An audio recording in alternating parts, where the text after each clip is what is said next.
Hello friends, આજે આપણે હોળીની ઘઉંની સેવ બનાવીશું. એ એકદમ સરસ છુટ્ટી અને પાતળી બને છે. એકલા હોઈએ તો પણ આપણે જાતે એને બનાવી શકીએ છીએ. એમાં 2-3 જણની કોઈ જરૂર પડતી નથી.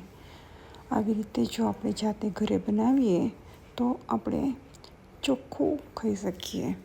બજારમાં ભેળસેળવાળી ખાવી એના કરતાં જાતે ઇઝીલી થઈ શકે છે.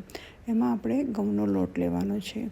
ઘઉંના લોટને મેદાની ચાળણીથી ચાળી લેવાનો છે, એટલે એકદમ ઝીણી જે ચાળણી આવે તેનાથી ચાળી લેવાનો છે. અને એમાં કશું જ ઉમેર્યા વગર ફક્ત પાણીથી લોટ બાંધી દેવાનો છે. છેલ્લે એને જરા ઘી નાખી કેળવી લેવાનો છે. બસ લોટ બંધાઈ ગયો એટલે 5-10 મિનિટ એને ઢાંકી રાખવાનો. ત્યારબાદ સંચામાંથી ઝીણી જે એકદમ જારી છે તે તેલ કે ઘી લગાવી મૂકી એમાં લોટ મૂકી સંચો બંધ કરી દેવાનો છે.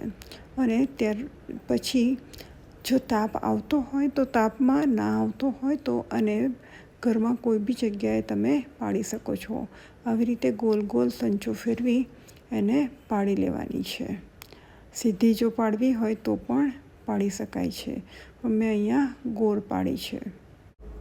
અહીંયા ધ્યાન ફક્ત એટલું જ રાખવાનું છે કે આપણે લોટ એનો મીઠું, તેલ કંઈ જ પણ ઉમેર્યા વગર રોટલી કે પરાઠાનો જેવો બાંધીએ તેવો બાંધવાનો છે. જો આ જ રીતે હું અહીંયા બીજું ખાજુ પણ પાડીને બતાવું છું. આમાં કંઈ જ એવી ખાસિયત નથી કે જે તમે ના કરી શકો.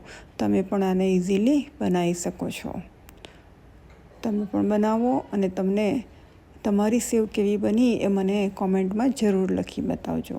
જુઓ, આટલી સેવ બની છે અને એક જ દિવસમાં સવારે બનાવો તો બપોરે, અત્યારે તો તાપ પુષ્કળ હોય છે, સુકાઈ જ જાય છે. Thank you for watching.